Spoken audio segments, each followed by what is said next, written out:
Hello everyone, welcome to study mentor IQ. Friend, आज हम discuss करने वाले हैं झारखंड सचिवालय के बारे में। क्या झारखंड सचिवालय रद्द होगी? और झारखंड सचिवालय के कैबिनेट ने जो निर्णय लिया है नियोजन नीति को लेकर के, उस उससे क्या इफेक्ट होने वाले हैं झारखंड सचिवालय पर। जो झारखंड सीजीएल की तैयारी कर रहे हैं उन अभ्यर्थियों के लिए अब एक बैड न्यूज है, चूँकि झारखंड सचिवालय भी रद्द हो गई है।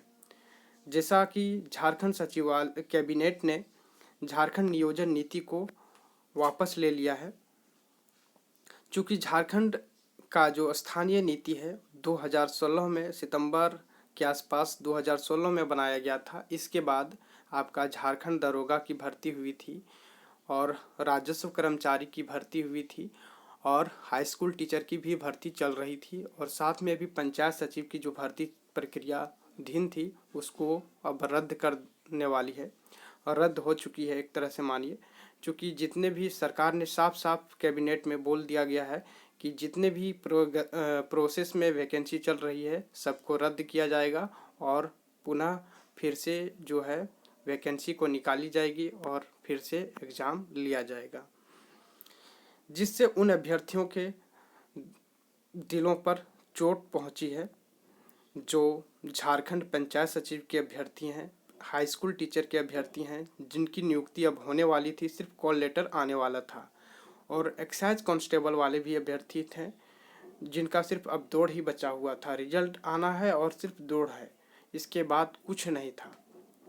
और ख़ास करके सचिवालय वाले अभ्यर्थी जो कि 1.5 साल से इंतज़ार कर रहे थे कि ये नियोजन नीति से रिलेटेड जो सोनी कुमारी का केस जो की थी उस पर क्या निर्णय लिया है सरकार ने।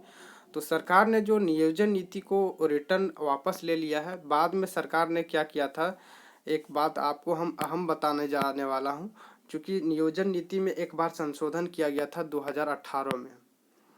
चूँकि 2016 में जब बनी थी नियोजन नीति तो दरोगा वाली पोस्ट पर उतना कोई बड़ा निर्णय नहीं लिया था, लेकिन 3-4 पोस्ट वैकेंसी जो निकाली गई थी, राजस्व कर्मचारी हो, चाहे हाई स्कूल टीचर हो, चाहे पंचायत सचिव हो, इन तीनों वैकेंसियों में सरकार ने गलत नीतियों के कारण से 13 जिलों को रिजर्व कर दिया था, जिस कारण से सोनी कुमारी ने केस कर दिया था। और उसी केस के चलते आज इतने झारखंडी विद्यार्थियों को ठेस पहुंचा है। और आज जो झारखंड की जो नियोजन नीति है वो रद्द हो गई है। और इसके बाद झारखंड सरकार ने जब क्रिटिसाइज किया गया था, क्योंकि हाई स्कूल टीचर में जो अनरिजर्व ज़िले थे उसमें बहुत सारे कैंडिडेट बाहरी स्टेट के घुस गए थे, जिस कारण से भाजपा शासित सरकार रघुवर दास की बहुत आलोचना हुई थी।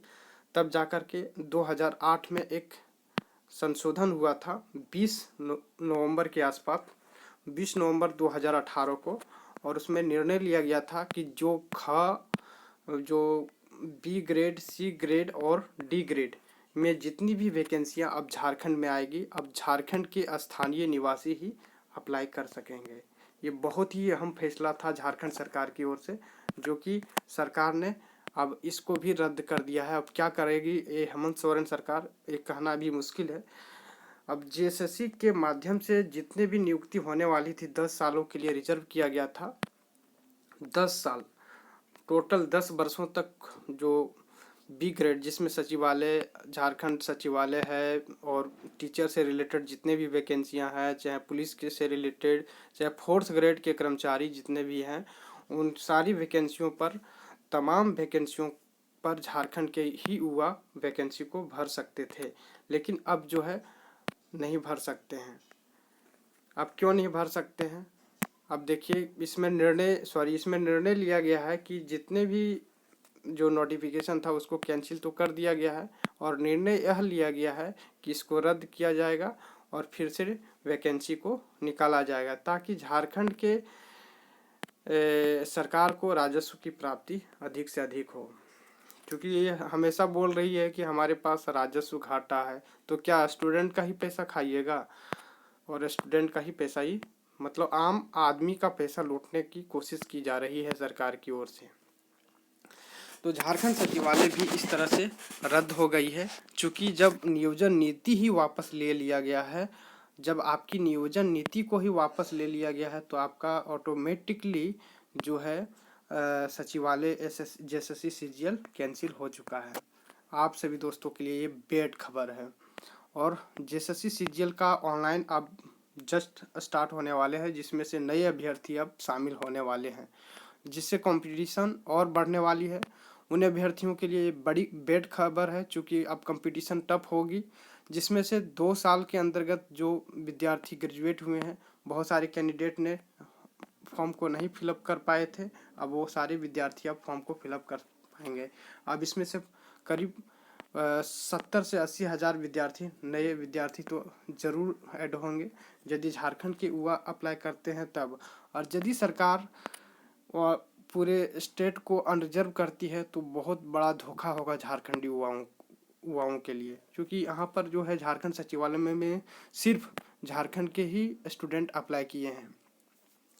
तो ये सबसे बड़ी और सबसे बैड न्यूज़ है आप सभी दोस्तों के लिए कि झारखंड सचिवालय पुनः कैंसिल हो चुकी है और नोटिफिकेशन फिर से निकाली जाएगी और फिर से इस पर जो है ऑनलाइन स्टार्ट किया जाएगा। तो उन तमाम अभ्यर्थी जो फॉर्म को नहीं भरे हैं वो फिर से आप आवेदन कर सकते हैं। यदि वीडियो पसंद आया होगा तो लाइक अवश्य कर दें और चैनल को सब्सक्राइब करना ना भूलें। Thank you for watching.